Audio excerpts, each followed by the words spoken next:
Pro parenting tip. Treat veggies and fruits as if they were desserts or sweets. But you have to start when the kids are really young. So when my kids were young and I noticed that they had a liking towards carrots or broccoli or whatever, I would treat it as if it was a dessert. So you see my son, he'd be like eating the broccoli and he's like, "Oh, Papa, I love broccoli. Can I have more?" I'm like, whoa, son. You need to slow down. You've had enough broccoli for today. I think that's enough. It's not good to have a lot of broccoli. But Papa, I love broccoli. Can I have more? I'd be like, okay, fine. You can only have one more. Can I have two more, please, Papa? Okay, fine. You can have two more, but that's enough for today. Tomorrow you can have some more broccoli. Okay, Papa, thank you. I love you. You're welcome. That's how it's done. It's worked ever since. Follow for more pro parenting tips. I heard that when your pickles are finished, you can just put new cucumbers in the brine and then they become pickles. So we're gonna find out. I don't know how likely that is to happen, but we're gonna check back in like a day or two. It's been 4 days and I'm pretty skeptical because I love pickles. I don't think this is gonna work. It is squishy like a pickle though, and it does smell like a pickle. So if this shit works,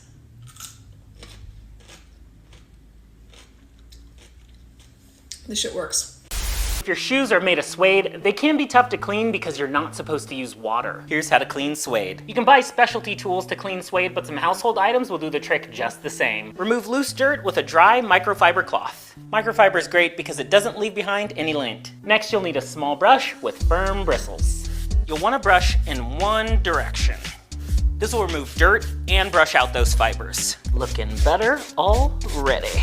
Look at that. Ugh, these shoes needed it. Now you can use an eraser, yep. Just a regular old school eraser. Gently rub on areas where you have tough stains and marks. And if that eraser is not quite doing the job, you can try a nail file. Just lightly file back and forth to bring that suede back to life. Look at that, you can clearly see the difference. To all of the itchy scalp people here, I have a lesson, I have a thing that I've learned. So I went to a Japanese scalp treatment in December and she was like, your scalp is itchy. And I was like, yeah, ma'am, it is. I know. That's why I'm also kind of here, but also hoping this is going to be relaxing. It was relaxing. It was the greatest thing. I need to go back more often. She then at the end said, in order to keep your scalp less itchy, you need to just dry your roots with like a hair dryer when you're done washing your hair. Your scalp is wet too long. And I was like, yeah, okay, that kind of makes sense, but I didn't really believe her. I also don't own a hair dryer or anything, so I didn't do anything. Then I'm staying at this house and they have like the Dyson one. And I was like, okay, let me try it out. Let me try out this product that everyone's so obsessed with too and everything. This woman was so fucking right. I hate it. I hate that I waited so long, and now I'm gonna go buy one from Facebook Marketplace because I'm like, yeah, okay, my scalp isn't itchy anymore. I'm gonna show you the best life hack you've ever seen. So all these eggs that we have today were laid today, and I want to boil them, but I hate peeling fresh eggs because the peelings get stuck on them and you can't ever get them to come off clean. But if you take a spoon and you tap the air sac in the egg on the fatter end of it, you can actually separate the membrane from the shell, and then everything just slides right out. So when you want to try it to see if it works or how hard to hit the egg to see what you need to be doing or what it's supposed to sound like, I did it over a skillet so that I could, if I busted it, I could just go ahead and cook the egg and I wasn't wasting one. But when you're tapping it, I didn't think it was going to work. I tapped it and you hear like tap, tap, tap, ping. It's like a different kind of noise that the egg makes when the membrane separates from the inside of the egg. Didn't know if it was going to work or not, but normally when you like crack an egg on a bowl and you go to put it in a recipe and you like hold the shell, you got to like drip, drip, like get all the egg white out.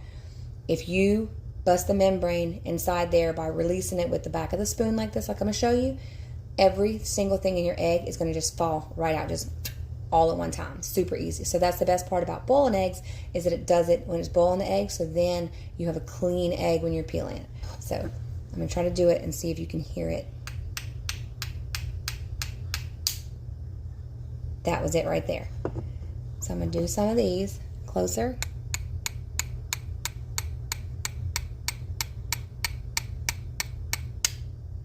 That was that one. So you want to just hold your spoon down at the bottom so that you can easily just kind of tap it really easily. You have your egg like this, and you just tap it, not hard enough to break it. That's it right there. You don't want to break the shell. That's not what you're trying to do. And you won't have any cracks in it when you do it, or that you can see for sure.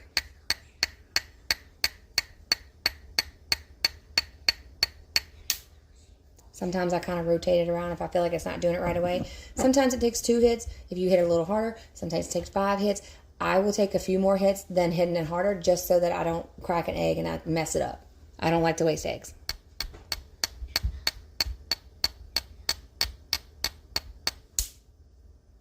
That was a good one.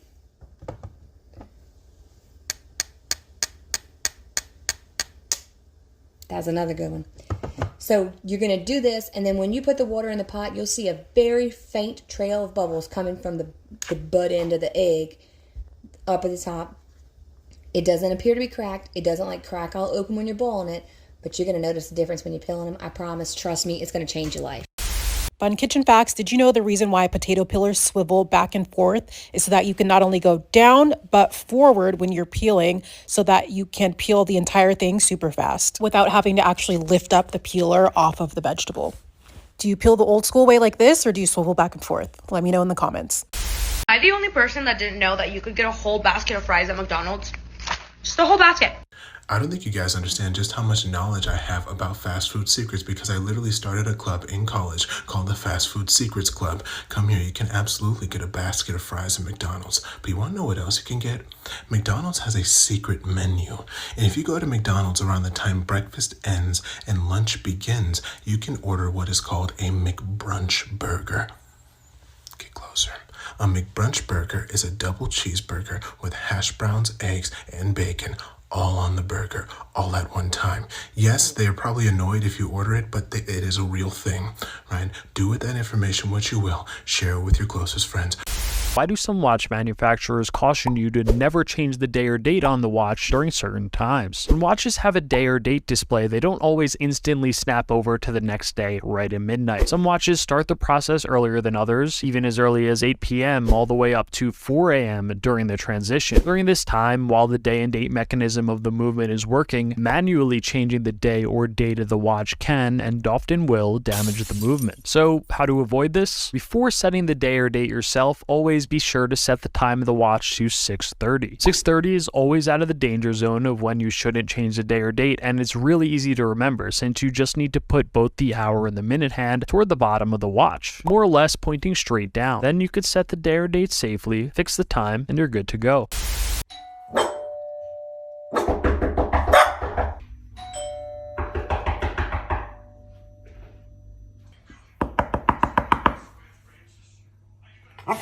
Shh. Shh. Bah.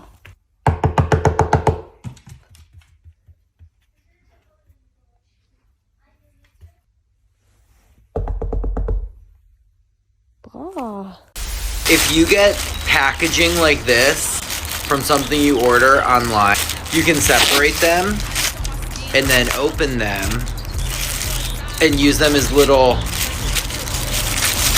dog poop picker-uppers. You normally get a latte from Starbucks with any kind of flavored syrup in it. Try ordering it this way next time. I got the same exact drink yesterday as I did today, except it was over $3 less today. Instead of going to the iced coffee section, go to the search bar and type in iced espresso. And then choose your cup size. I added an extra shot here in a grande cup. Then you can click customize to add in your milk options and syrups and really anything else you want. I like almond milk in mine, so I go to add creamer, add splash of almond milk, or choose whichever one you want, and then just click it again and add extra splash of almond milk. Technically, you're not paying for the milk in this drink because it's not a latte, so they probably don't put a lot, but I don't like a lot in mine anyway, so that works out perfectly. And then you can add your syrups. I do sugar-free vanilla, and I added sweet cream cold foam. This is what I paid yesterday, and this is what I paid today, and it's perfect.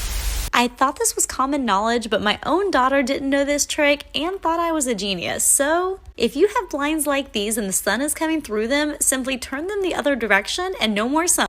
2 tablespoons of peanut butter has 7 grams of protein. 1 egg has 6 grams of protein. But the protein you get from peanut butter doesn't really count. It has a digestibility score of 0.46. Eggs have a score of 1.13. This measures how much protein you're actually absorbing. In fact, peanut butter's score is so low, it can't even claim to be a protein. So when you eat one egg, you get that full 6 grams of protein. But when you eat 2 tablespoons of peanut butter, you're really only maybe getting 3 grams. And it's incomplete, making it a lower quality protein anyway. So peanut butter just shouldn't be counted as a protein source. Instead, it should be considered a fat.